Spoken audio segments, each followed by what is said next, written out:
मुंबईमध्ये पुढील 3 तासांसाठी रेड अलर्ट कायम। मुंबईसह ठाणे, पालघर, रायगड, रत्नागिरीत अतिमुसळधार पावसाचा इशारा। वाऱ्याचा वेग 40 ते 60 किलोमीटर वेगाने वाहण्याचा अंदाज। पुणे, साताऱ्यातल्या घाट माथ्यावरही मुसळधारेची शक्यता।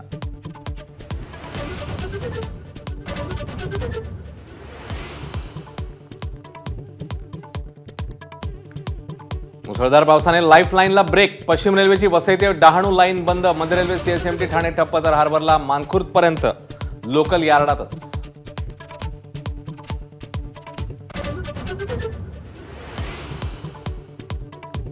बीकेसी मेट्रोला पुन्हा पावसाचा फटका। मेट्रोत पुन्हा गळती। मेट्रो स्थानकातही पाणीच पाणी।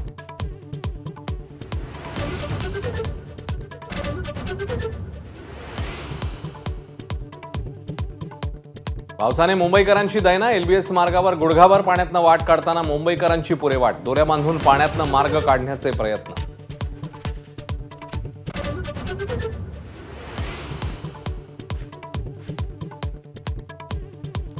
मुंबईच्या पवईत फुलेनगर भागात पुराच्या पाण्यात वाहून जाणारा तरुण थोडक्यात बचावला। बचावाचा थरार कॅमेऱ्यामध्ये कैद।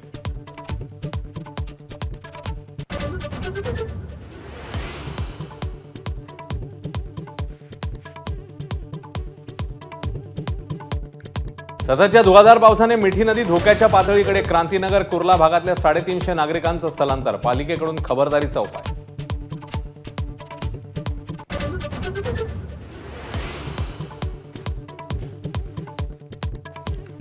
सततच्या पावसाने मुंबईच्या लाईफलाईनचा खोळंबा। मध्य हार्बर ठप्प, तर पश्चिम रेल्वेची वाहतूक देखील अनेक ठिकाणी ठप्प।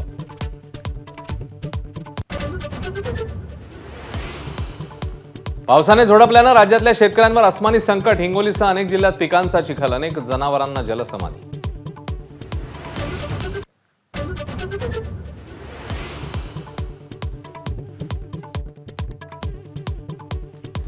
राज्यामध्ये मोठ्या प्रमाणात अतिवृष्टीमुळे 12 ते 14 लाख एकरवरच्या पिकांचं नुकसान।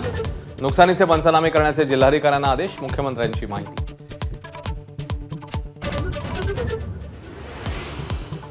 लेंडी प्रकल्प क्षेत्रातील पूरस्थितीची चौकशी होणार। नांदेड जिल्हाधिकाऱ्यांच्या सूचना। पूरस्थितीचं कारण समोर येणार। 5 जणांचा मृत्यू।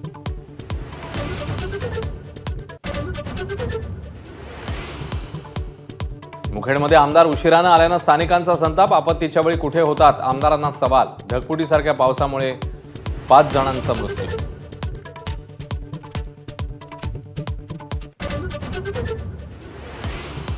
पाऊस कोपल्यामुळे गणेश मूर्तींनाही फटका। ठाण्यामध्ये गणपती कारखान्यात पाणी साचल्यानं मूर्तींचं मोठं नुकसान।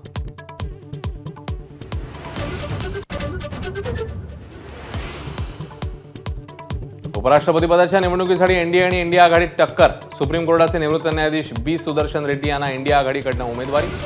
दक्षिण भारतातल्या 2 उमेदवारांमध्ये सामना।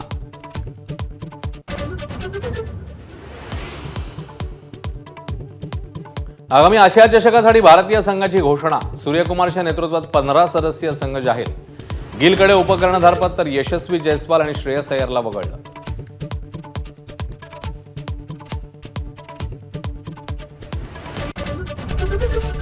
एबीपी माझा, उघडा डोळे बघा नीट।